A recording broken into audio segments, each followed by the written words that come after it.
ओम अज्ञानतिमिरान्धस्य ज्ञानाञ्जनशलाकया चक्षुरुन्मीलितं येन तस्मै श्रीगुरुवे नमः। श्रीचैतन्यमनोभीष्टं स्थापितं येन भूतले स्वयं रूप कदा मह्यं ददाति स्वपदान्तिकम्।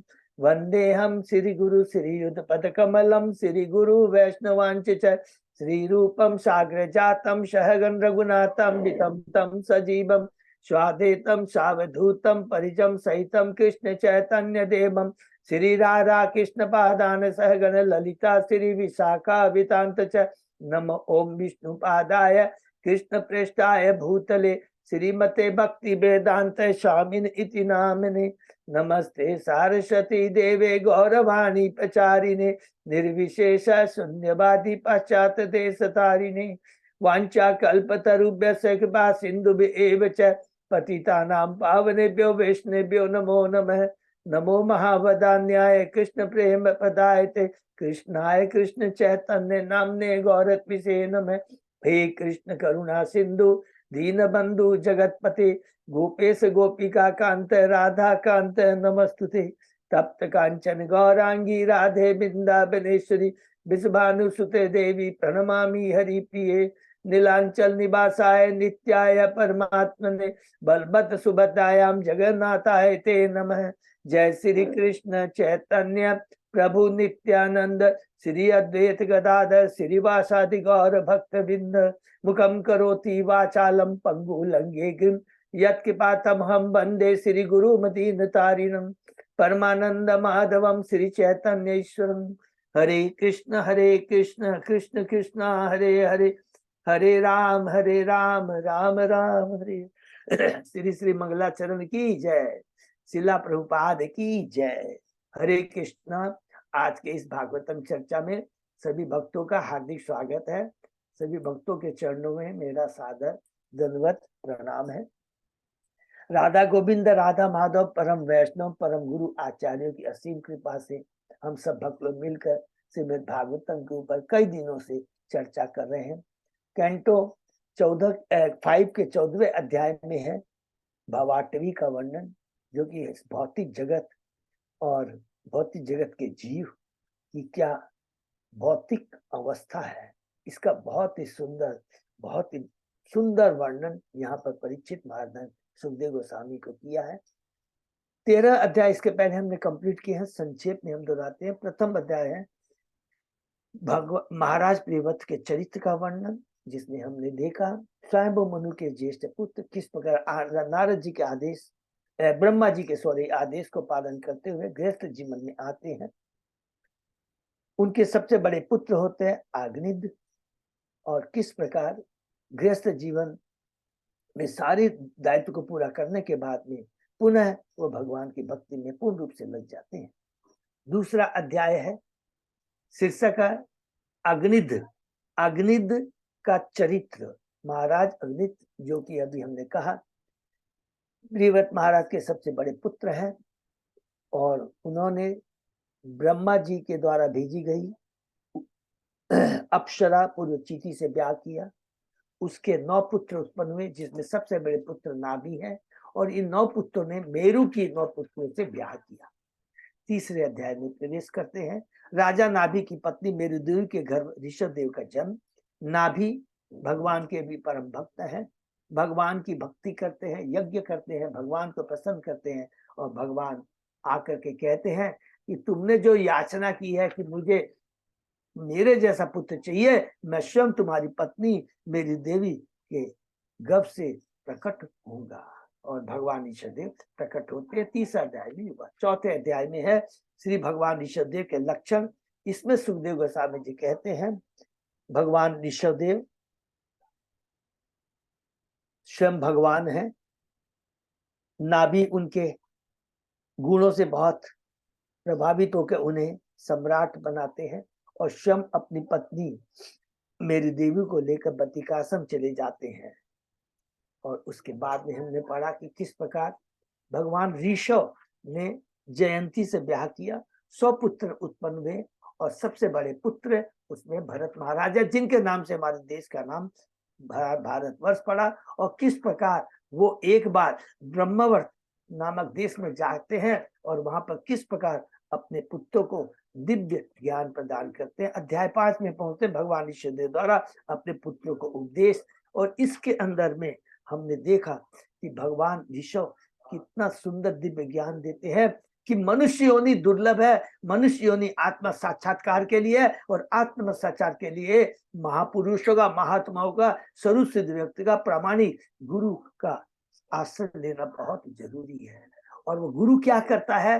परमात्मा के रूप में तो भगवान हृदय में विराजमान रहते हैं, चित्त गुरु के रूप में, लेकिन बाह्य गुरु के रूप में भी भगवान कहते हैं मैं स्वयं गुरु के रूप में आता हूं। चेतन चरिता में इतने बहुत क्लियर कहा गया है। और इसलिए बिना गुरु के हमें दिव्य ज्ञान, आत्मज्ञान नहीं हो सकता। और ज्ञान क्या है? भगवान का ज्ञान। और करना क्या है? भगवान की भक्ति। और लक्ष्य क्या है? भगवान की भक्ति करके कृष्ण प्रेम प्राप्त करना है, भगवान से खोया हुआ पुनः जो हमारा संबंध है उसे स्थापित करना है। और कहते हैं भक्ति सदैव बनाए रखना चाहिए, वो कभी भी रुक नहीं सकती। और इसलिए गुरु वही है, पिता वही है, माता वही है जो अपने आश्रित को ये बताए कि जीवन के इस जन्म मृत्यु व्याधि के चक्र से कैसे मुक्त हुआ जा सकता है। हरि बोल। बहुत सुंदर ये शिक्षा है ऋषभ भगवान की। 6वें अध्याय में प्रवेश करते हैं। भगवान ऋषभ देव का चरित्र, इसके अंदर में हमने परीक्षित महाराज सुखदेव से प्रश्न करते हैं, क्योंकि बार बार रिपीट करेंगे। कहते हैं कि ऋषभ भगवान तो सारी योग सिद्धि में पारंगत थे, तो उसकी उपेक्षा क्यों की? क्योंकि योग सिद्धियां भी भौतिक है, मन भौतिक है, इंद्रियां भौतिक है, शरीर भौतिक है, पूरा वातावरण एटमॉस्फेयर जहां पर है सब में क्या है? ये भौतिकपना है। जब तक मन को भगवान की सेवा में नहीं लगाते हैं तब तक वो आध्यात्मिक नहीं रह सकता। अर्थात भौतिक जगत की जो कुछ भी चीजें हैं उसको नकारना नहीं है। ये बहुत इंपॉर्टेंट चीज है। ये बहुत, हम कभी सोचते भक्ति जो है इतनी गुह्य है कि जो कुछ भी भगवान ने दिया है उसको भगवान की सेवा में लगा देंगे तो कोई भी चीज भौतिक नहीं रहेगी। चाहे मेरा शरीर हो, चाहे जितनी भी संपत्ति हो, जो भी होता है, तो भगवान ने किसने दिया ये समझना है।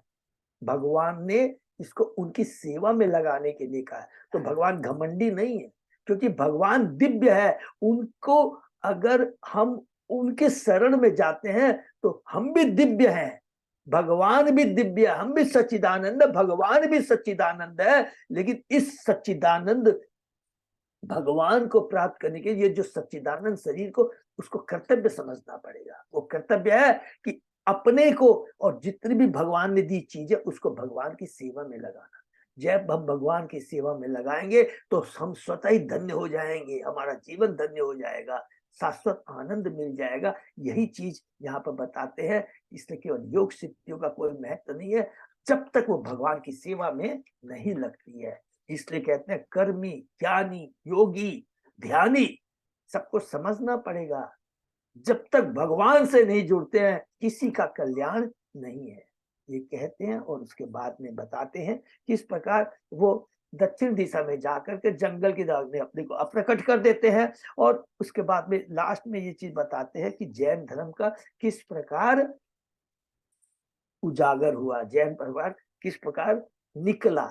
एक राजा दक्षिण भारत का नाम अरहत, जिसने ऋषभ भगवान के अनुसरण, आचरण का अनुसरण किया, पाखंडीपना किया और अपने मन से सारे वेदों के आदेशों को अलग रखकर नकार करके अपनी एक नई धर्म पद्धति स्टार्ट कर दी।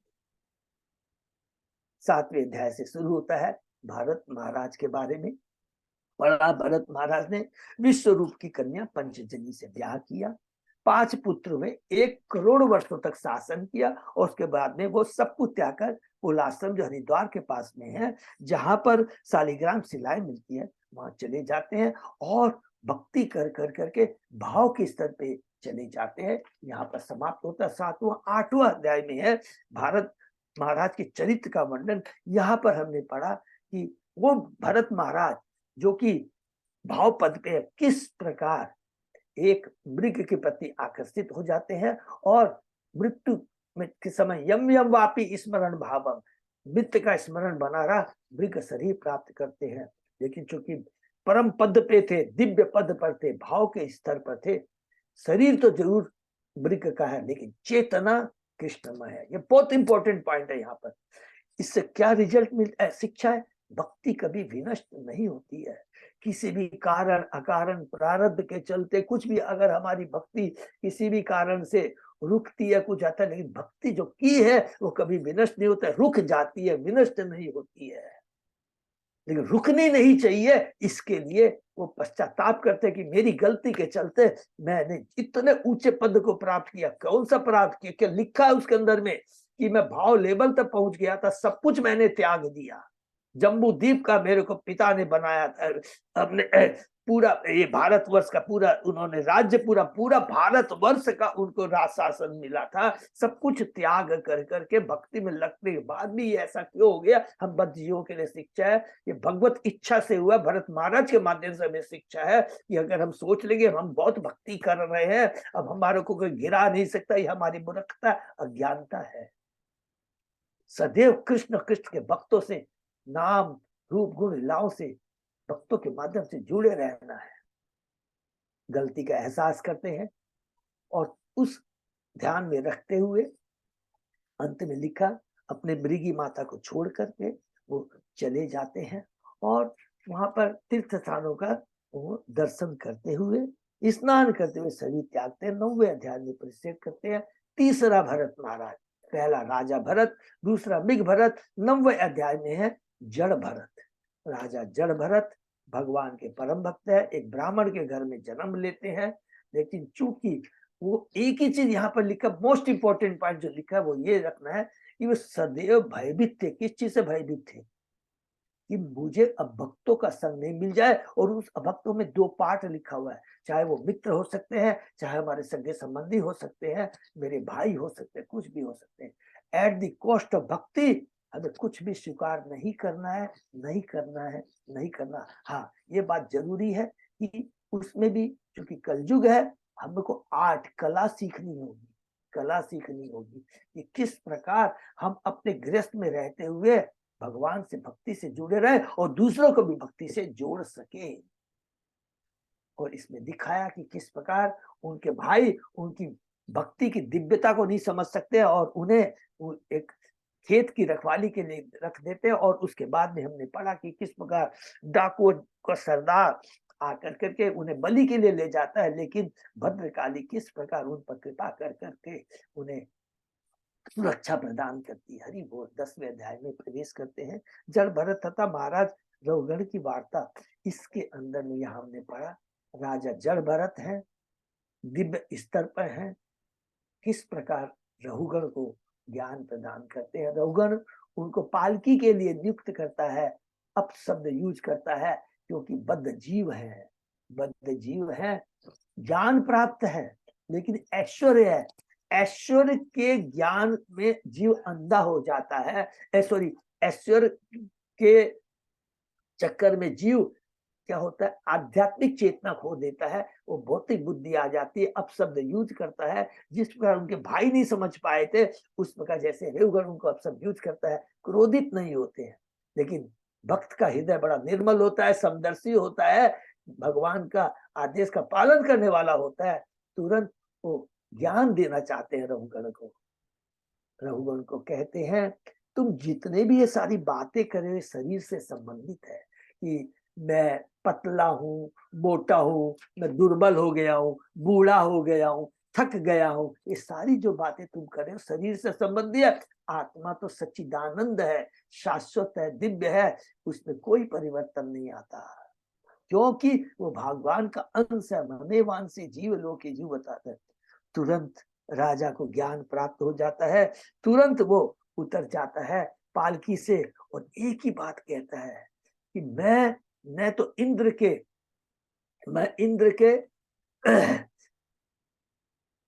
वज्र से डरता हूँ, शिव के त्रिशूल से डरता हूँ, यमराज के दंड से डरता हूँ और डरता हूँ तो एकमात्र मैं वैष्णव के चरणों में अपराध, ये बहुत इंपॉर्टेंट है कि कभी भी वैष्णव के चरणों में अपराध नहीं होना चाहिए।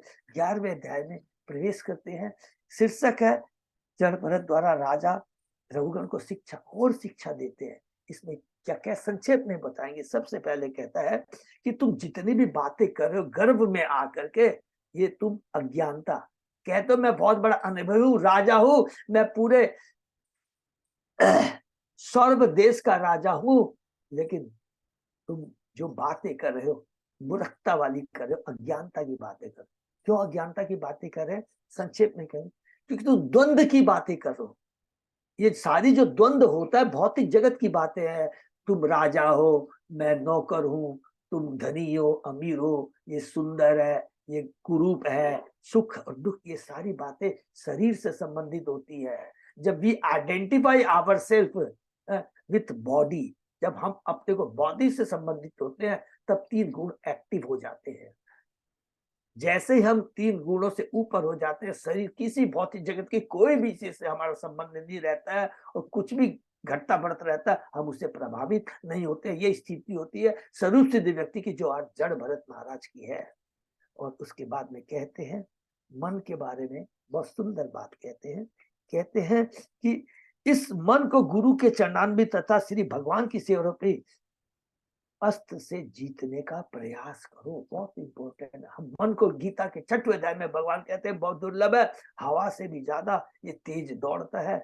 एकमात्र एक ही चीज से उसको बस में किया जा सकता है, प्रयास से। और वो प्रयास क्या है? योगाभ्यास नहीं, प्रयास है केवल हरि नाम का शरण लो, हरि नाम का आश्रय लो, शुद्ध भक्तों के संग से रहे तो स्वतः ही तुम्हारा मन बस में हो जाएगा। मन बस में हो जाएगा तो सारी इंद्रिया बस में हो जाएगी, और जब सारी इंद्रिया बस में भगवान में मतलब है भगवान की सेवा में लग जाएगी, तो दुनिया की कोई भी ताकत, भौतिक जगत की कोई भी ताकत उसे हिला नहीं सकती। एकमात्र है भगवान की भक्ति।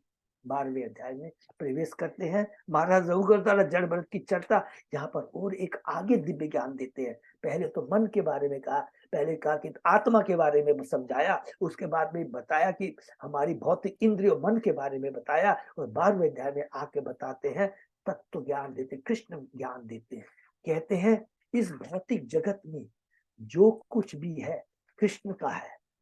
अगर हम कृष्ण से संबंधित सोचते हैं ये चीज कृष्ण से संबंधित नहीं है, ये अज्ञानता है। और अगर कृष्ण का ज्ञान हमें प्राप्त हो जाए, कृष्ण के बारे में ज्ञान प्राप्त हो जाए, उसके बाद और कुछ जानने की इच्छा, आवश्यकता, इच्छा नहीं, आवश्यकता नहीं रह जाती है।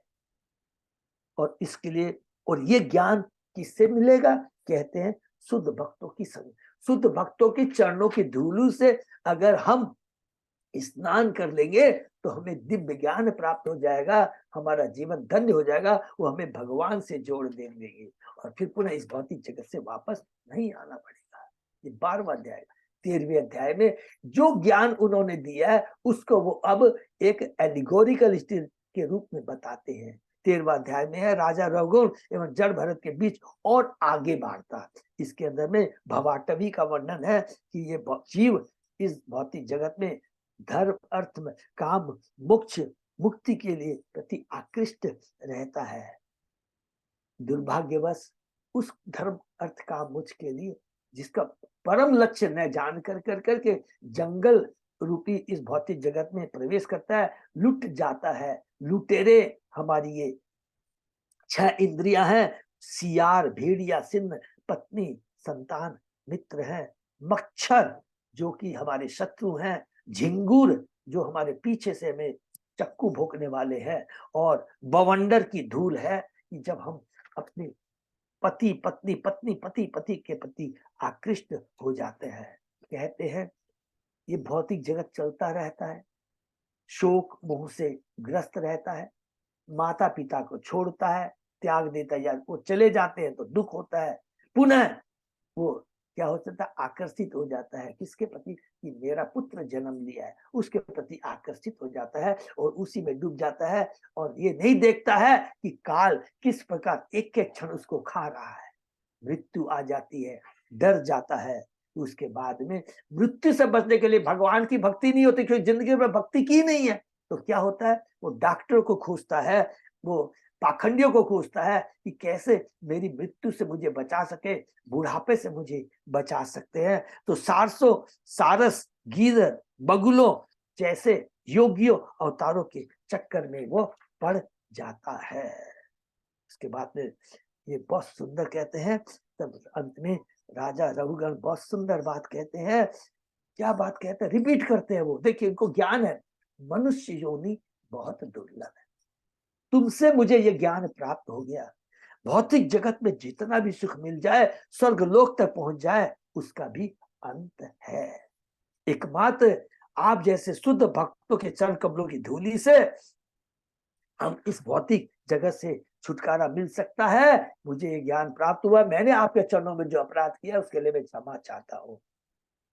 और यहाँ पर सुखदेव गोस्वामी जी कहते हैं परीक्षित महाराज को कि भगवान का भक्त बहुत ही निर्मल होता है, बड़ा करुणामय होता है, बहुत ही दयालु होता है, तुरंत माफ कर देते हैं। यहाँ समाप्त होता है राजा रघुगण जड़ भरत की शिक्षा रघुगण को।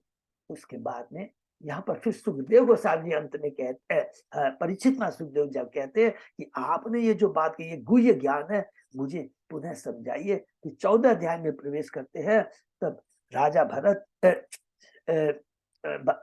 राजा परीक्षित को सुखदेव गोस्वामी यहाँ बोलना शुरू करते हैं। स्टार्टिंग देखिए कितनी सुंदर है, वही चीज है लेकिन बरस कि जैसे ही जीव भौतिक जगत में आता है, 3 गुणों से बंध जाता है, और 3 गुणों से बंध के कर्म करता है, सकाम कर्म करता है, और उस कर्म का फल भोगने के लिए पाताल से लेकर ब्रह्मलोक बने 14 भुवन में घूमता रहता है। 10 6 इंद्रियां, उसी प्रकार भेड़िया श्रीगाल माने कुटुंबी जन हमारी संपत्तियों को किस प्रकार लूट लेते हैं। ये भौतिक जगत हवाई महल की तरह है। और बहुत सुंदर यहाँ पर बात कहते हैं कि जो कोई भक्ति में भी अगर लग जाता है लेकिन सकाम कर्म से जुड़ा रहता है तो चिंता करने की बात नहीं है। भगवान उसकी भक्ति को देख करके जो चीज उसकी भक्ति में बाधक है उसको दया पूर्वक लूट लेते। कितना सुंदर वर्ग है, जबरदस्ती नहीं, उस पर कृपा। अर्थात जब हम भक्ति में जुड़े हुए हैं, कोई भी हम बाहर भौतिक हास होता है तो ये समझना चाहिए भगवान की कृपा है। और उसके बाद में कहते हैं धन का सदुपयोग यदि नहीं करते हैं तो इस जन्म में भी और अगले जन्म में भी तकलीफ होती है, और हमारे में कष्ट लिखे हुए हैं। तभी भी हम भगवान के पास न जाकर करके दूसरे पाखंडियों के पास में जाते हैं, वो हमारा मनुष्य जीवन को नष्ट कर देगा। उसको भी इस जगत में और अगले जगत में उसको कष्ट ही कष्ट होते हैं। और उसके बाद में यहाँ पर बहुत 2-3 चीजें बहुत इंपॉर्टेंट बात कहते हैं कि इस प्रकार क्या कहते हैं, ये बानरों का जो एग्जाम्पल दिया ना, वो प्लीज इसको बहुत याद रखें। कहते हैं इस प्रकार वो बानरों की भांति संतानों के प्रति सदैव इंद्र तृप्ति में लगे रहते हैं, निरंतर शासन कार्य में लगे रहते हैं, जिसे ग्राम्य कर्म कहते हैं। भौतिक लाभ के लिए कठिन श्रम, ये बहुत इंपॉर्टेंट है, करते हैं, और ये भूल जाते हैं कि उनकी लघु जीवन अवधि जल्दी समाप्त हो जाएगी और वे पुनः आवर्तन के चक्र में फंस जाएंगे। तो कल हम लोगों ने पढ़ा इसका फिर उपाय क्या है। तो उस उपाय में कहते हैं अतः भक्ति मार्ग को स्वीकार किए बिना भौतिक जगत के चंगुल से कोई निकल नहीं पाता। तात्पर्य यह है कि भौतिक जीवन में कोई भी प्रसन्न नहीं है। ये मोस्ट इंपोर्टेंट पॉइंट है, इसको लिख भी सकते हैं। उसे कृष्ण भावनाथ का आश्रय अवश्य ग्रहण करना पड़ेगा अगर वो सुखी होना चाहता है। प्रभुपाद जी कहते हैं भौतिक जगत का अर्थ है सतत दुख, किंतु जब 2 अंतरालों के बीच में, देखिए कितनी बड़ी कल एग्जाम्पल पढ़ा ना, उसको भूलेंगे नहीं। जब कोई 2 अंतरालों के बीच में थोड़ा सा सुख प्रकट होता है तो उसको हम लोग क्या समझते हैं, स्थायी सुख है। एग्जाम्पल क्या दिया है, सारे दुख को भूल जाता है, थोड़ा सा सुख मिलता है। एग्जाम्पल क्या दिया, वो एग्जाम्पल को भूलेंगे नहीं। जब किसी को दंड दिया जाता है, जिसको दंड दिया जाता है तो राजा उसके चूल को पकड़ के पानी में डुबाता है। तो पानी में जब डुबाता है तो उसको बहुत नाक सांस नहीं ले पाता है, और उसके बाद में जब थोड़े 2 सेकंड या 30 उसको निकाल लेता है तो सांस लेता सोचता मैं बड़ा आनंद में सुख में हूँ, लेकिन ये मालूम नहीं है अभी भी तू ये नदी रूपी या तालाब रूपी भौतिक जगत में ही है। फिर उसको डुबाएगा, देखो तेरे को फिर कष्ट होगा। और इस प्रकार वह इस प्रकार कष्ट पाता रहता है, लेकिन वह भूल जाता है कि ये जो राजा कर रहा है ये तुम्हें दंड देने के उद्देश्य है, किंतु जब उसे जल के बाहर निकाला जाता है तो उसे कुछ विश्राम मिलता है, सोचता है यही सुख है। बद्ध जीव की कहते हैं इस भौतिक जगत में यही स्थिति है। फलतः सभी शास्त्रों का उपदेश यही है कि भक्तों तथा साधुओं का संग किया जाए। साधु संग सर्वगात लव मात्र साधु संग सर्व सिद्धि है। इसके बाद में अंत में हमने पढ़ा अपने पवित्र कार्यों के कारण हो सकता है कि हम स्वर्ग को चले जाए, किंतु पवित्र कार्यों का फल भोगने के बाद पुनः नीचे आना पड़ता है। इस प्रकार निरंतर ऊपर से नीचे जीव घूमता रहता है। जब तक जीव को शुद्ध भक्तों का संग नहीं मिलता तब तक वह सृष्टि से लेकर मतलब जब सृष्टि होती है भौतिक जगत की, प्रलय तक लाखों वर्ष तक उसे इस भौतिक जगत में घूमते रहना पड़ता है। और कहते हैं कि जब तक कोई भक्तों का संग नहीं मिलता है तब तक उसको इस भौतिक जगत से छुटकारा नामुमकिन है। अर्थात सच्चा सुख प्राप्त करने के आकांक्षी व्यक्ति को चाहिए कि वह प्रामाणिक गुरु की खोज करे और दीक्षा के द्वारा उसकी शरण प्राप्त करे। हरि बोल। दीक्षा के द्वारा उसकी शरण प्राप्त करे। ये लास्ट में हमने पढ़ा ये चीज, और उसके आगे जो और थोड़ा बहुत है वो हम पढ़ते हैं, लेकिन ये कंक्लूजन यहीं पर दे दिया है सुखदेव गोस्वामी ने परीक्षित महाराज को। तो हम लोग आगे पढ़ते हैं। ओम नमो भगवते वासुदेवाय। ओम नमो भगवते वासुदेवाय। ओम नमो भगवते वासुदेवाय। नारायण नमस्कृत्य नरं चैव नरोत्तमं देवी सरस्वती व्यासं ततो जयम् उदीरये। नष्प्रायेषु अभद्रेषु नित्यं भागवत सेवया भगवती उत्तम श्लोके भक्ति भवति नैष्टिकी। कृष्णाय वासुदेवाय देवकी नंदनाय च नंद गोप कुमाराय गोविंदाय नमो नमः। आराध्यो भगवान ब्रजेश तनय ततदाम वृंदावनम रमया काचित उपासना व्रजवधु वर्गेण्य कल्पिता। श्रीमद्भागवतम प्रमाणम अम्लम प्रेमा पुमर्तो महान। श्री चैतन्य महाप्रभो मतमिदं तत् आदरो न पद। हरे कृष्ण कृष्ण कृष्ण हरे हरे हरे राम राम राम हरे हरे। कैंटो 5 चैप्टर 14 श्लोक नंबर 42 है प्रभु। हाँ प्रभु जी 42। हरि बोल। शीर्षक भवाटवी का वर्णन। तस्य इदम उपगायन्ति हर्षभस्य हि राजरीशे मनसा अपि महात्मना नानुवत्मिहर्ति नृपो मच्चिको इव गरुत्मतः। जड़ भरत के उपदेशों का सार सुना चुकने के पश्चात श्री सुखदेव गोस्वामी जी ने कहा, प्रिय राजा पंचित, जड़ भरत द्वारा निर्दिष्ट पथ श्री भगवान के वाहन गरुड़ द्वारा अनुगमन किए गए पक्ष के तुल्य है और सामान्य राजागण मक्खियों के समान। हरि बोल। ये मक्खियां गरुड़ की बराबरी नहीं कर सकती। आज तक बड़े बड़े राजाओं तथा विजय नेताओं में से किसी ने भी भक्ति पर अनुसरण मानसिक रूप से भी नहीं किया। भगवद गीता में भगवान श्री कहते हैं, देखिए भक्ति बहुत दुर्लभ है, बहुत दुर्लभ, कोई विरले ही भक्ति कर पाता है। यहाँ पर सुखदेव गोस्वामी बताना चाहते हैं, मनुष्य नाम सहस्ते तु कश्चित सिद्धये यततामपि सिद्धानाम कश्चित मानव वेति तत्तः। सहस्त्र मनुष्यों में से कोई एक संसिद्धि के लिए प्रयत्नशील होता है और उन सिद्धि प्राप्त करने वालों में से कोई दुर्लभ मनुष्य मुझे तत्व जान पाता है। भक्ति का मार्ग अनेक शत्रु पर विजय पाने वाला राजाओं के लिए भी अत्यंत कठिन है। भले ये राजा युद्ध भूमि में विजय रहे हो, किंतु देहात्म बुद्धि पर विजय प्राप्त नहीं कर सके। इसको अंडरलाइन कर लेंगे कि जो भी उन्होंने सिकंदर कुछ भी राजाओं का नाम ले लीजिए जो भगवान से नहीं जुड़े हैं, अंत में सबने पढ़ा भी होगा कि सिकंदर ने भी कहा खाली हाथ आया था और खाली हाथ जा रहा। बहुत सुंदर सुंदर एक एक चीजें हम लोग पढ़ रहे हैं, जिसको भक्ति से जोड़ देंगे तो हमको समझ में आ जाएगा कि क्या हुआ कितनी बड़ी का, किंतु देहात्म बुद्धि पे विजय प्राप्त नहीं कर सके। इसको अंडरलाइन कर लें, बहुत इंपॉर्टेंट। देहात्म बुद्धि की ये भौतिक जगत ही सुखमय है, I am the controller, proprietor, I am enjoyer, ये है देहात्म बुद्धि, भौतिक बुद्धि। ऐसे अनेक नेता, स्वामी, योगी तथा नामधारी अवतारी पुरुष हैं जो भौतिक चिंतन में लगे रहते हैं और अपने को पूर्ण पुरुष के रूप में विज्ञापित करते रहते हैं, किंतु अंततः वे सफल नहीं होते। सफल की बात है, लोग भूल जाते हैं। आज हम राम, कृष्ण, भरत महाराज, प्रहलाद महाराज, ध्रुव महाराज, पृथु महाराज को याद करते हैं।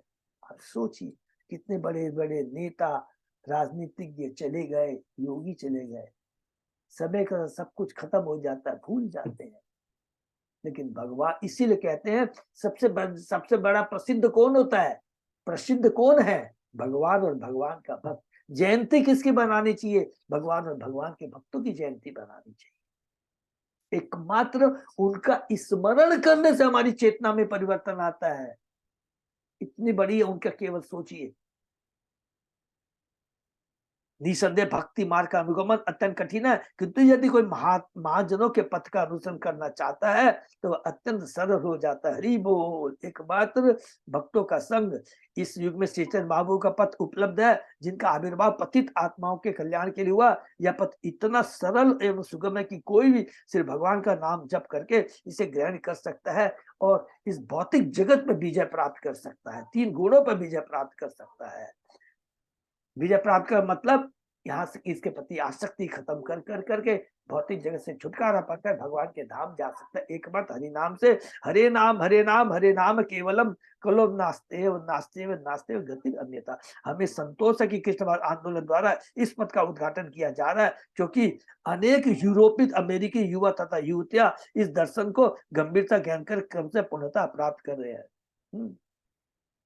नमो विष्णुपादाय कृष्ण पृष्ठाय भूतले श्रीमती भक्ति वेदांत स्वामिन इति नामिने नमस्ते सरस्वती देवे गौरवाणी प्रचारिणे निर्विशेषा शून्यवादी पाश्चात्य देश तारिणी।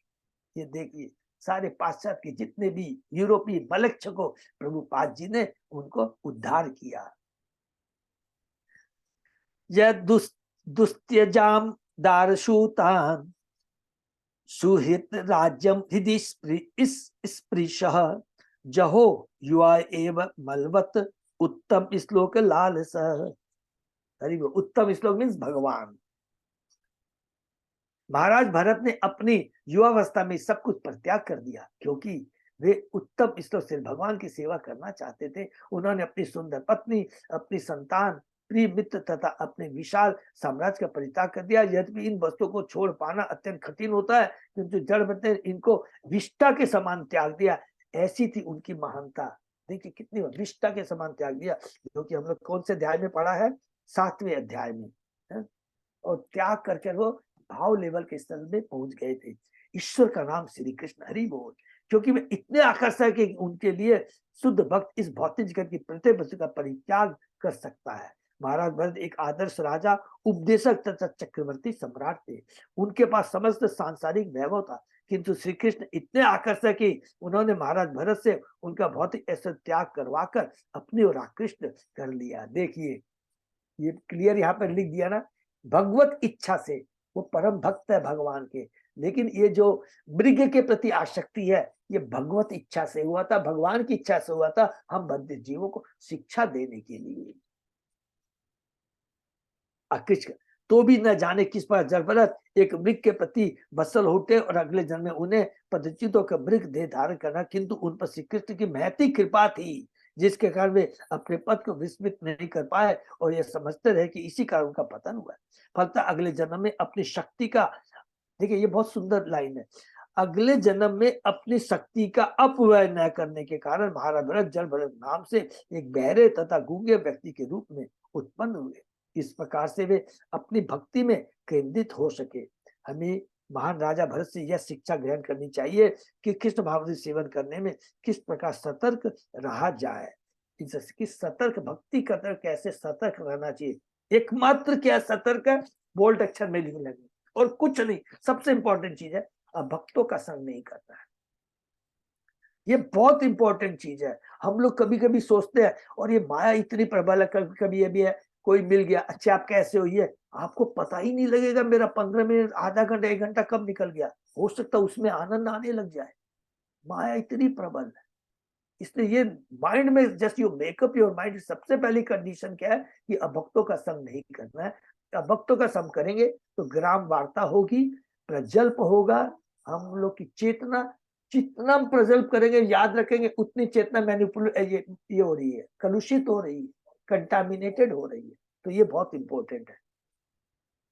इसलिए कहता है किस पर सतर्क रहा जाए। इस समय थोड़ी सी लापरवाही करने से हमारी भक्ति में बाधा पड़ सकती है, हरि बोल। किंतु भगवान को समर्पित सेवा नष्ट नहीं होती। देखिए दोनों का कंपैरिजन किया क्या। अब भक्तों का संग करेंगे तो गारंटी है कि हमारा डाउनफॉल होगा, नंबर 1। और हम थोड़ी सी भी भक्ति करते हैं तो उसका बहुत बड़ा हमें फल मिलेगा, बहुत बड़ा फल मिलेगा। क्या लिखा है, स्वल्पस्य धर्म से त्रायते महत्व, गीता के दूसरे अध्याय का 40वां श्लोक है। नेहाभिगम तातो अस्ति पत्त वायु नदी थी, स्वल्पमस्य धर्म से तायते महत्व, श्रद्धा पूर्वक समर्पित किंचित भक्ति शास्त्र धन हरि बोल। श्रीमद् भागवत में उल्लेख है, त्यक्ता स्वधर्म चरणाम्बुज हरे भजन अपक अतः पतेत पतो यदि यत्र यत्र क्व अभद्रम अभूत अमुष्य को वार्त आप तो अभजताम स्वधर्मतः। बहुत सुंदर श्लोक है। देखिए ये इसमें, ये इतना इंपॉर्टेंट श्लोक है ना, तो थोड़ा बहुत भी जैसी जिससे हमारी भक्ति पूरी नहीं है, थोड़ा नर्वस हो जाएंगे, इससे बढ़िया श्लोक नहीं है। इसमें क्लियर लिखा है, यदि किसी तरह कोई व्यक्ति कृष्ण के प्रति आकृष्ट हो जाता है तो भक्ति में वह जो कुछ भी करता है वह शाश्वत धन होता है, पहला चीज। यदि अपरिपक्वता अथवा दुसंग के कारण पतित होता भी है तो उसकी भक्ति संपदा नष्ट नहीं होती। हरि बोल। भक्ति कभी विनष्ट नहीं होती, रुक सकती है लेकिन विनष्ट नहीं होती। इसके अनेक उदाहरण है। अजामिल, महाराज भरत तथा अन्य। यह कृष्ण भावनित आंदोलन प्रत्येक व्यक्ति को भक्ति में तत्पर होने का अवसर प्रदान करता है, भले ही वह अल्प समय के लिए क्यों न हो। इस प्रकार थोड़ी सी सेवा से आगे बढ़ने के लिए प्रोत्साहन मिलता है, जिससे जीवन को सफल बनाया जा सकता है।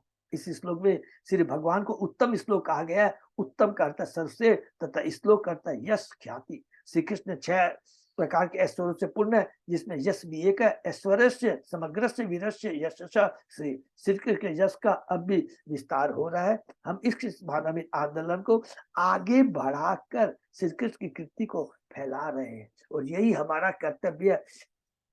जितना भगवान के भक्तों का ग्लोरिफिकेशन करेंगे, याद रखें, उतना ही हमारा प्योरिफिकेशन होगा।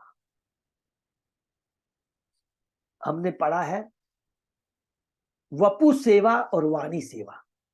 गुरु जब तक हमारे सामने रहते हैं हम उनकी वपु सेवा माने फिजिकल सेवा करते हैं, लेकिन उससे ज्यादा इंपॉर्टेंट है वाणी सेवा, माने उनके जो आदेश उन्होंने छोड़ के गए हैं, केवल आप उसी को रिपीट कीजिए, उनको याद कीजिए, उनको रिपीट कीजिए, उनका ग्लोरिफिकेशन कीजिएगा, हमारा जीवन धन्य हो जाएगा।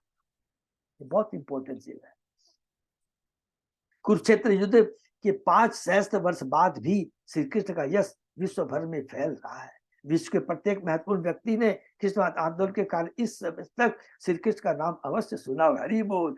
ऐसे व्यक्ति को इस आंदोलन को दबा देना चाहते हैं, वे भी किसी न किसी हरि कृष्ण का जप कर रहे हैं।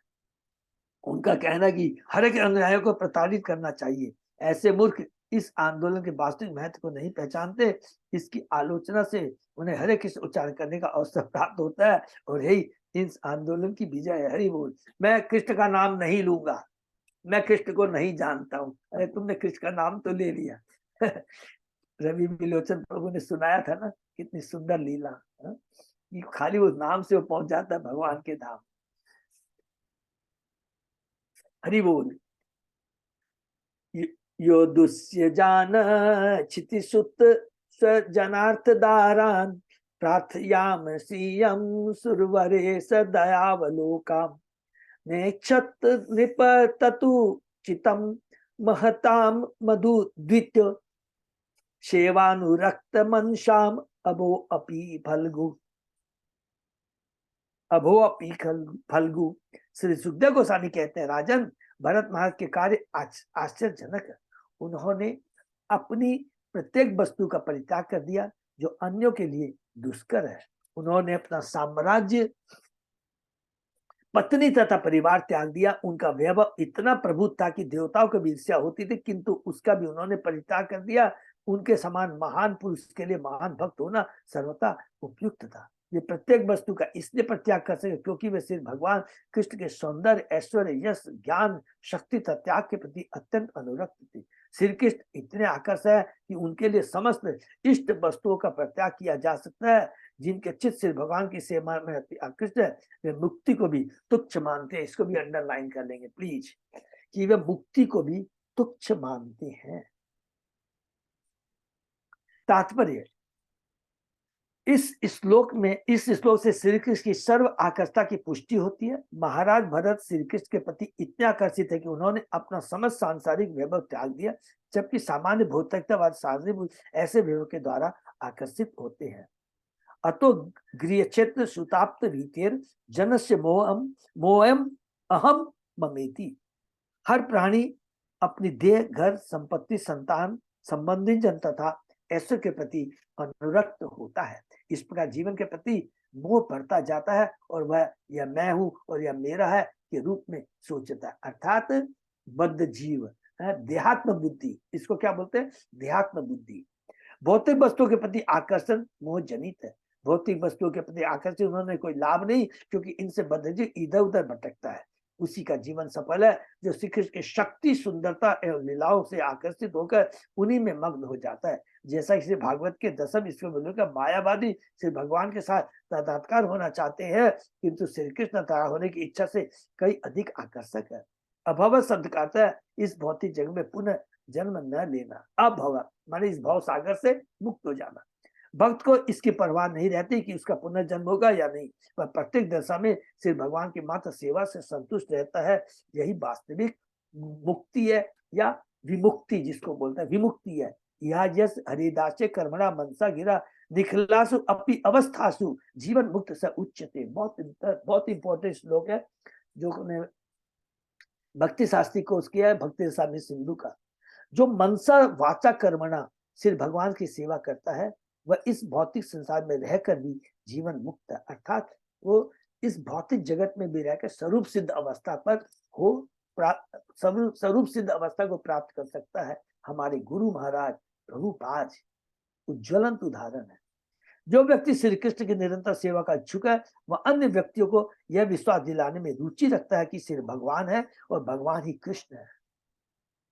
वही उसकी अभिलाषा है। उसे इसकी परवाह नहीं रहती कि वह स्वर्ग में है या नरक में। ये उत्तम श्लोक लालसा कहलाती है। इसको अंडरलाइन कर, यही उत्तम श्लोक लालसा कहलाती है। बहुत इंपॉर्टेंट है। देखिए, ज्ञान जो हम लोगों ने कपिल भगवान ने माता देवहूति को दिया, बताया, एनालिटिकल शरीर आत्मा के बारे में बताया, ठीक है। ज्ञानी क्या करते हैं? उनको ये ज्ञान रहता है कि हम शरीर नहीं, हम आत्मा है, भौतिक जगत कष्टमय है। तो वो क्या करते हैं? भौतिक जगत से छुटकारा पाने, अपने मुक्ति प्राप्त करने के पथ करते हैं, मुक्ति भी मिल जाती है। अर्थात डिटेचमेंट फ्रॉम मटेरियल वर्ल्ड हो जाता है। लेकिन यहाँ पर कहते हैं detachment from material world is not complete until you have attachment with Krishna. Detachment complete नहीं है जब तक अटैचमेंट, अनासक्ति भौतिक जगत के प्रति अच्छी है, लेकिन आसक्ति कृष्ण के प्रति जब तक नहीं होगी, वो अनासक्ति भौतिक जगत के प्रति कोई काम की नहीं है। ये बहुत इंपॉर्टेंट चीज है। यज्ञाय धर्मपते विधि निपुणाय योगाय सांख्य शीर से प्रकृति ईश्वराय नारायणाय हरे नम इत्युदारम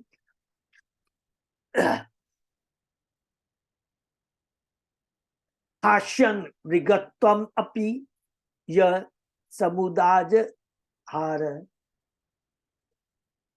मृग देह धारण करने पर भी महाराज भरत ने सिर्फ भगवान को विस्मित नहीं किया। इसको भी हमको बताया, लिखा है कि उन्होंने मृग शरीर तो प्राप्त किया, लेकिन उनकी चेतना कृष्ण में ही बनी रही थी। मृग देह धारण करने पर महाराज भरत ने सिर्फ भगवान को विस्मित नहीं किया, हरि बोल। अतः जब वे मृग देह छोड़ने लगे तो उच्च स्वर से निम्नलिखित प्रार्थना की, क्या श्री भगवान साक्षात यज्ञ पुरुष है, वे अनुष्ठानों का फल देने वाले हैं, वे धर्म रक्षक, योग स्वरूप, सर्व ज्ञान स्रोत, साक्ष्य के प्रतर, संपूर्ण सृष्टि के नियामक तथा प्रत्येक जीवात्मा में स्थित परमात्मा है। देखिए ईश्वर, एक इस श्लोक के अंदर पूरा ईश्वर तत्व को बता दिया गया है। श्री भगवान साक्षात यज्ञ पुरुष है, परम पुरुष है, वे अनुष्ठानों का फल देने वाले हैं। सारा जो भी हमको मिलता है फल भौतिक, याद रखेंगे देवताओं के माध्यम से कृष्ण ही हमें देते हैं, किसी की ताकत नहीं है कृष्ण के अलावा कोई दे सके। वे धर्म रक्षक, योग स्वरूप है, सर्व ज्ञान स्रोत, संपूर्ण सृष्टि के नियामक तथा प्रत्येक जीवात्मा स्थित परमात्मा है। वे सुंदर तथा आकर्षक, मैं उनको नमस्कार करके यह देह त्याग रहा हूं और आशा करता हूं कि उनकी दिव्य सेवा में हरदम संलग्न रहूंगा। यह कहकर महाराज भरत ने अपना शरीर त्याग दिया। कौन से अध्याय में हमने पढ़ा है? 8वें अध्याय के अंदर, जब उनको मृग शरीर मिला और अंतिम श्लोक में कहा है कि सबको छोड़ कर करके आ जाते हैं, मृगी माता को छोड़ कर करके पुनः आश्रम में आकर करके तीर्थ भगवान स्नान, तीर्थ स्थान में गंगा स्नान कर करके शरीर छोड़ते हैं। ये याद रखेंगे, बहुत इंपॉर्टेंट है। सारे वेद कर्म ज्ञान तथा योग को भली भांति समान जाने के लिए, ये भी बहुत इंपॉर्टेंट है। सारे वेद कर्म ज्ञान तथा योग को भली भांति समझाने के लिए, माने सारे वेद कर्म क्या है, ज्ञान तथा योग को भली भांति।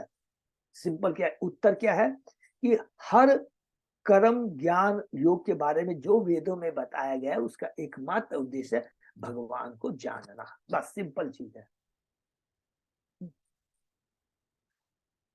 हम आत्मानुभूति में चाहे जिस स्वरूप को स्वीकार करें, हमारा परम लक्ष्य तो सिर्फ भगवान रहते हैं, जो नारायण सभी जीवात्माएं भक्ति के द्वारा उनसे नित्य जुड़ी हुई है। जैसा इसे महात्मा ने कहा, अंत नारायण स्मृति, मृत्यु के नारायण के स्मरण ही जीवन की सिद्धि है।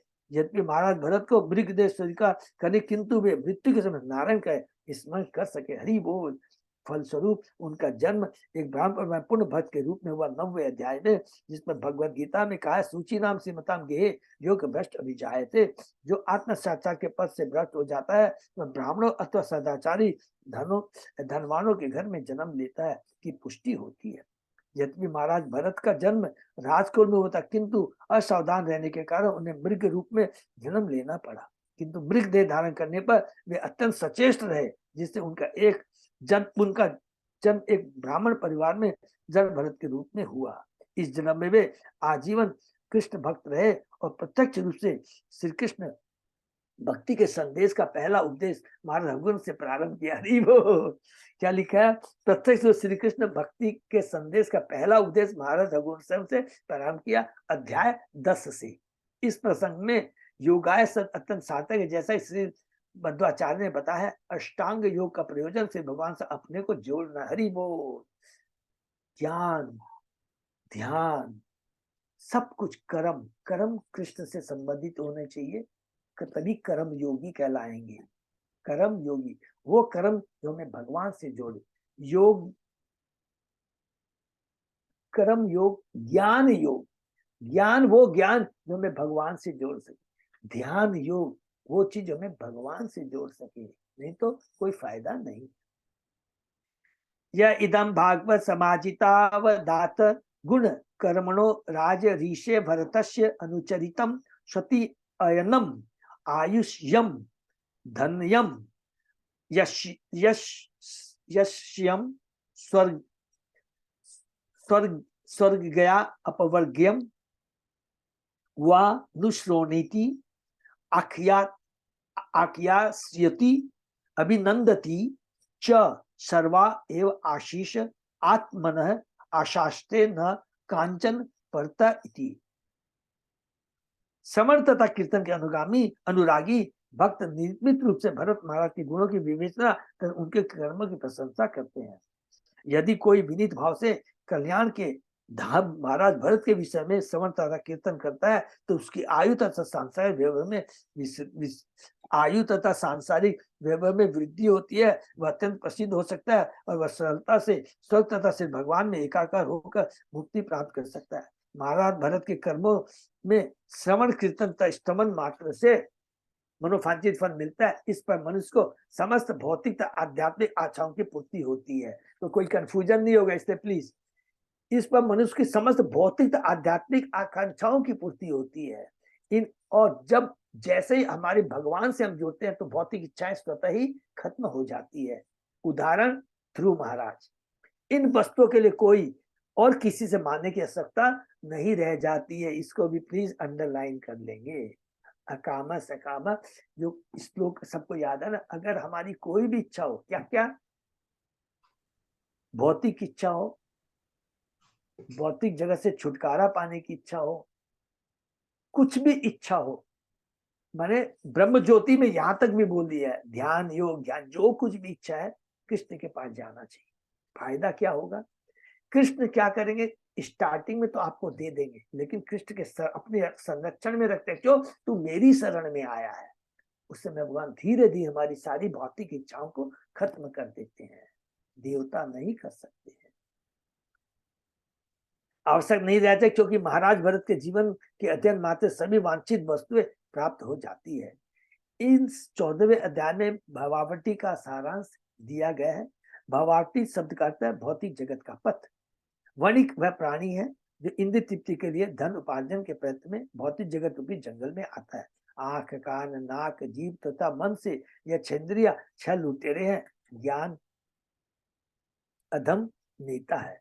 ज्ञान तो कृष्ण भक्ति के निमित्त है, किंतु भौतिक जगत के कारण हम अपना सारा ज्ञान भौतिक सुविधा जुटाने में लगा देते हैं। कौन? बड़े बड़े साइंटिस्ट और वैज्ञानिक। प्रत्येक वस्तु श्री भगवान की है, किंतु मन तथा इंद्रियों के भ्रष्ट हो जाने से हम श्री भगवान की संपत्ति को लूट लूट कर अपने इंद्रियों को तृप्त करते रहते हैं। जंगल के श्रृगाल तथा बाघ हमारे कुटुंबी जन है और झाड़ियां तथा लताएं हमारी भौतिक वासना है। गिरी गरहर हमारा सुखमय आवास और सर्प तथा मच्छर हमारे शत्रु हैं। चूहे जंगली पशु तथा गिर विभिन्न प्रकार के चोर है जो हमारे धन का अपहरण करते रहते हैं। हमारी देह तथा घर का माया जाल गंधर्वपुर है। स्वर्ण तथा उसकी चमक माया जाल है। भौतिक आवास और संपत्ति हमारे भौतिक सुख के घटक है। स्त्री के लिए आकर्षणीय बवंडर और विषय सुख की अंधड़ है। देवता विभिन्न दिशाओं के नियामक है तथा हमारी अनुपस्थिति में शत्रु द्वारा उच्चारित कर्कश शब्द ही मानो झिंगुर है। हमारे मुंह पर बुराई करने वाला व्यक्ति उल्लूक है तथा अशुभ वृक्ष ही अशुभ लोग है। जलहीन नदी उन पाखंडियों की प्रतिनिधि है जो हमें इस्लोक तथा परलोक में कष्ट देते हैं। मांसाहारी असुर राज्य कर्मचारी है और चुभने वाले कांटे भौतिक जीवन के बाधा तुल्य है। व्यभिचार का अनुभूत स्वाद पर स्थित संभोग की लालसा है। मक्खियां पति ससुर सास आदि स्त्री जाति के संरक्षक है। लता सामान्यतः प्रमाद स्वरूप है। छिन्न काल चक्र है। बगुले कौवे तथा गिद्ध नामधारी देवता छद्म स्वामी योगी तथा अवतारी है। ये जिस किसी को राह दिलाने में असमर्थ है, जिस किसी को राह दिलाने में असमर्थ है। इस लाइन को हम लोग अंडरलाइन कर सकते हैं। हंस विशुद्ध ब्राह्मण है। ये जितने लोगों का वर्णन कहा है, जितने भी सो कॉल्ड का मतलब सोचते हैं कि ये मेरा वेल विशर है, इसमें सब कुछ आ गया, सब कुछ आ गया। हमारा परिवार, मित्र, शत्रु, वैज्ञानिक, पाखंडी, जो भी सो कॉल्ड गुरु है, सब आ गए। क्या लिखा है? ये कभी भी हमें राहत नहीं दिला सकते हैं। तो राहत कौन दिला सकता है? जो हंस के समान। हंस विशुद्ध ब्राह्मण है एवं बानर उन असंयत शुद्धों के तुल्य जो खाने सोने मैथुन तथा आदि अच्छा में बस। हमारे घर बानरों में रहने वाले वृक्षों के तुल्य तथा हाथी परम मृत्यु। इस प्रकार इस अध्याय में भौतिक जगत के सभी घटकों का वर्णन मिलता है। एकमात्र जो हंस है, परम हंस है, भगवान के भक्त, भगवान के प्रतिनिधि जो है, अर्थात हमारे गुरु है, दीक्षा गुरु है, शिक्षा गुरु है, जो भगवान से जुड़े हैं। उनसे ही, उनके ही आश्रम में आकर करके हम इस भवावटी रूपी भौतिक जगत से छुटकारा पा सकते हैं। हरे कृष्णा। इस पर से भागवत के पंचम अंतर्गत भवाप्ति का वर्णन शीर्षक 14 अध्याय का भक्ति वेदांत तात्पर्य गुणवा, अर्थात यहाँ पर आज हम समाप्त करते हैं। बहुत अच्छा इस 14 अध्याय से किसके बारे में सबको याद है ना? स्वयंभू मनु की जो 5 संतानें हैं, 3 पुत्रियां, 2 पुत्र। स्टार्टिंग कहां से हुआ है? कैंटो 3 से। कहां से शुरू हुआ है? मोस्ट प्रोबेबली 14-15 अध्याय से है। उस समय जब स्वयंभू मनु अपनी पुत्री देहूति के लिए वर्ग खोजते हैं, तो वहां पर कौन कृपा करते हैं? ब्रह्मा जी। तुम्हें चिंता करने की दरकार नहीं है, कर्दम मुनि। कर्दम मुनि, और कर्दम मुनि को बोलते हैं तुमको चिंता करने की दरकार नहीं है, स्वयं राजा आएंगे तुम्हारे पास में अपनी देहूति को लेकर के। वहां से हम लोग शुरू करते हैं और यहाँ जाके खत्म हुआ है। अर्थात आधा कैंटो 3, पूरा कैंटो 4 और आधा कैंटो 5। ये स्वयंभू मनु जो प्रथम मनु है, उनके बारे में हमने डिटेल में पढ़ा। ठीक है ना? हरे कृष्णा। यही पर विराम देते और सारे देखिए इसके अंदर में सब याद करेंगे कि क्या माता देहूति के बारे में पढ़ा, आकुति प्रसूति के बारे में हम लोगों ने पढ़ा। उसके बाद में हम लोगों ने कैंटो 4 में किस किस के बारे में हम लोगों ने पढ़ा?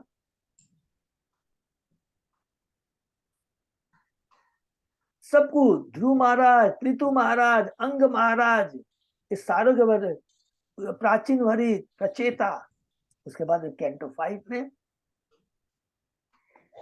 प्रियव्रत, और उसके बाद में मोनमैन, भगवान ऋषभ, भरत महाराज।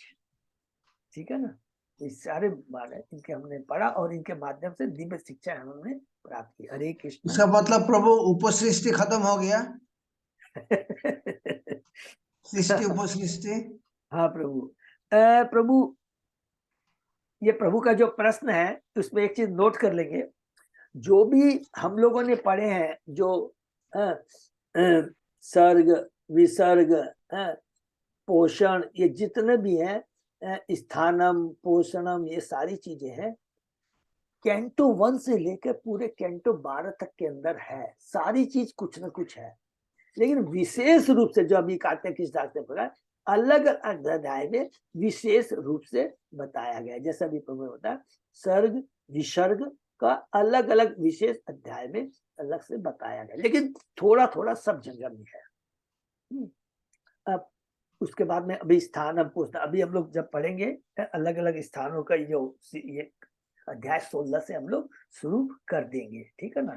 तो जो प्रभु ने कहा सही कहा है, माने विशेष रूप से जो है यहाँ खत्म हो गया है। उसके बाद में अब हम लोग 15वें अध्याय में तो प्रियव्रत को संक्षेप में वर्णन है, तो वो हम लोग इट इज जस्ट नॉलेज के हिसाब से तो पढ़ के निकल जाएंगे। और फिर शुरू होगा जम्बू द्वीप का वर्णन, जो कि हमारे पी के लीला प्रभु भी पूछ रहे थे ना कि एक एक द्वीप के अंदर में कितने वर्ष हैं। जम्बू द्वीप में बहुत सारे हैं, इला वर्ष है, भारत वर्ष, ये सब आएगा, बहुत सुंदर है। तो ये थोड़ी का, लेकिन जहां जहां भक्ति वाली चीज उसको हम लोग डिटेल में डिस्कस करेंगे, बाकी हम लोग नॉलेज के हिसाब से आगे बढ़ते हुए चले जाएंगे। ठीक है ना? हरे कृष्णा। यहीं पर हम लोग विराम देते। किसी का कोई प्रश्न है तो कुछ? प्रभु, इसमें दिया परिवारवाद, प्रज्वलित करना, भौतिकता चीज का कितना सुंदर वर्णन दिया। कौन क्या है, कौन क्या है, कौन क्या है प्रभु जी। जी बिल्कुल सही कहा। मैं तो जितना देखिए हम लोग को समझ में आया, मैं बहुत डरता हूँ। एक ही चीज समझ में बहुत इंपॉर्टेंट आती है कि प्रजल्प नहीं करना। और भरत महाराज ने क्लियर कह दिया है कि वो 9वें अध्याय में क्या लिखा है कि जब उनको ब्राह्मण घर में, उत्तम ब्राह्मण घर में जन्म मिला, देखिए उत्तम ब्राह्मण घर में जन्म मिला, लेकिन वो अलर्ट रहते थे, भयभीत रहते थे। किससे? अगर कोई भी अभक्त है, एक ही बात, वो अभक्त कोई भी हो सकता है, कोई भी हो सकता है, मित्र भी हो सकता है, संबंधी भी हो सकता है, कुछ भी हो सकता है। तो सिंपल चीज है, हमें अभक्तों का संग नहीं करना चाहिए, क्योंकि अभक्तों का संग करने से क्या होता है ना, चेतना कलुषित होती है, भक्ति वहां रुक जाती है, बहुत तकलीफ होती है उसके बाद। इसलिए लिखा है भी है ना, कई बार कई लोग आते हैं लिखा है ना, एक स्टेटमेंट लिखा, 1 मिनट लेंगे, क्या लिखा था कि हम भक्ति से जुड़ते हैं। तो कुछ लोग भक्ति से जुड़ने के बाद में 2-4 बार आते हैं, तो आने के बाद में देखते हैं, अरे मैं पहले जो भक्तों से एंजॉय करता था, गेट टुगेदर करता था, सब लोग आते थे, वाई वाई करते थे, पार्टी होती थी, यहाँ तो होता नहीं। इस वो तो 4 फिर नियम तुरंत पालन करना मुश्किल होता है। मुश्किल होता है, तो तुरंत छोड़ के फिर चले जाते हैं। तो उस केस में क्या होता है, कई चीजें फैक्टर होता है, वो उतना हम लोग उस लेवल का नहीं कर सकते। तो हम लोग आर्ट ऑफ टीचिंग में भी थोड़ा हम लोगों को ये एक कला होनी चाहिए कि किस प्रकार नए लोगों को हम भक्ति से जोड़े रखें। कई बार होता, आते ही बोलते हैं, अच्छा हमारी भक्ति में मालूम है ना, फॉर रेगुलेटर फॉलो करने पड़ते हैं, खाली कृष्ण की भक्ति है, ये सब नहीं चलेगा। वो बेचारा 1 घंटा ही नहीं रहेगा, पहली क्लास छोड़ के दूसरी दिन चला जाएगा वहां पर। जैसे preaching is also an art. तो इसको बहुत समझना हमको अच्छे से कि ठीक है भाई, अच्छा तुम इसकी पूजा करते हो, मैं रोज, प्रभु मालूम है मैं इतना अच्छा करती हूँ, सोमवार, मंगलवार, बुधवार सबका व्रत करती हूँ। तो बोले बहुत अच्छा करती है, ऐसे नहीं कि ये सब छोड़ दो, नहीं बहुत अच्छा करती है, थोड़ा कृष्ण को भी इसमें जोड़ दीजिए तो और आपकी उन्नति। इस तरह धीरे धीरे करके करना है। कल से ही चाय कॉफी छोड़ना पड़ेगा, ऐसे नहीं चलेगा। हर चीज को बहुत स्टाइल से, हाँ, लेकिन इसका उल्टा फायदा भी नहीं उठाना है। फिर हम बोलो भैया तुम 6 साल से 7 साल में भक्ति कर, अभी भी बोलते चाय का स्वाद नहीं गया, तो गलत चीज है ना। मैंने लाभ भी नहीं उठाना गलत चीज का, मैंने बहुत बैलेंसिंग प्रीचिंग होनी चाहिए ना? और जो भक्ति कर रहा उसका भी अपना कर्तव्य बनता है। मेरे को तो बहुत रियलाइजेशन हुआ था कि जो बंगाली है वो इतना मांस मच्छी खाते, सब छोड़ करके आज देखिए इतनी अच्छी भक्ति कर रहे, तो हम लोग नहीं कर सकते, जो हम लोग शुरू से ही हम लोग नॉन वेजिटेरियन है। तो ये सारी चीजों को याद करेंगे तो हिम्मत मिलेगी, एक शक्ति मिलेगी। तो इसी तरह हरे कृष्णा, यहीं पे विराम देते हैं। और कल सबको मालूम है हमारे गीता जयंती है। जो लोग जो लोग कल सुबह में नहीं आ सकते हैं तो प्लीज हमारा शाम का जो प्रोग्राम है, जो अजय पौधा, वो प्लीज जरूर ज्वाइन कीजिएगा। एंड उन्होंने एक मैसेज दिया है कि प्लीज जो जो आना चाहते हैं अपने लीडर को बता दे, जिससे प्रसादन की व्यवस्था हो सके। ये बहुत इंपॉर्टेंट रहता है, ये सब भक्तों को प्लीज ये सब रियलाइज करना चाहिए कि कौन आ रहे हैं, कल से उनको बता देंगे, क्योंकि क्या कि जैसे उस हिसाब से प्रसाद, कितने भी लोग आए प्रॉब्लम नहीं है, लेकिन एक काउंट तो होना चाहिए ना। तो ये आज जरूर बता देंगे विदिन 1 आवर टू। हरे तो वह भी प्रभु जी चेष्टा करेंगे, जो जा पाएंगे तो वो भी अगर बता देंगे तो अच्छा रहेगा। राजकुमार हाँ, अच्छा वहां का भी बोले हैं प्रभु, ये वाला तो आपने सॉरी आपने बोला भी था, मैं मैसेज देना भूल गया ये वाला कल आपने किया है। नहीं, लेकिन ये चीज सुबह लिखना भूल गया। अगर जो भी जाना चाहेंगे, जैसे जाते थे रंजीत प्रभु है, अजय पांडे प्रभु, सब जो भी जाते हैं कल, प्रभु मैं आपको अनऑफिशियली बता रहा हूँ, क्योंकि प्रभु के पास डबल ड्यूटी है ना, क्योंकि वो हमारे मंदिर में सबको मालूम है ना, प्रभु जी फेस्टिवल कमेटी के मेंबर है प्रभु है, तो इनको भी बताना बहुत जरूरी है। तो प्रभु मैं आपको यही बता दे रहा हूँ अभी ओवर, मेरे ख्याल से अपने जगन्नाथ ग्रुप से आपको फिगर देना हो तो 15-20 तक दे सकते, 15-20 तक। ठीक है प्रभु, तो वही दे दीजिएगा प्रभु। थैंक यू, हरे कृष्णा। ज्यादा से ज्यादा चेष्टा जरूर करेंगे, ऐसे मैंने अनऑफिशियली बोल दिया ये, मैंने ऐसा नहीं कि इसका मतलब हाँ पर वो इतना दे दिया तब उससे ज्यादा नहीं जाना है। आप लोग प्लीज सब लोग ज्यादा से ज्यादा जाएं तो कम से कम के हिसाब से ही होता है ना कि हम लोग जो फेस्टिवल कांग्रेगेशन के लिए करते हैं, तो उनका भी रहना जरूरी, आना जरूरी। हाँ, उनका भी रहना जरूरी है। सही बात, बिल्कुल सही कहा प्रभु। Thank you so much. तो ज्यादा ज्यादा कल भी जाएंगे और कल से शाम को 4 बजे अपने इलेक्ट्रॉन कैलेंडर बेस में प्रोग्राम। हरे कृष्णा। सभी भक्तों का बहुत बहुत धन्यवाद। आज के सेशन फिर यही विराम करते हैं, फिर मंगलवार को सुबह 7 बजे। हरे कृष्ण प्रभु जी। हरे कृष्ण।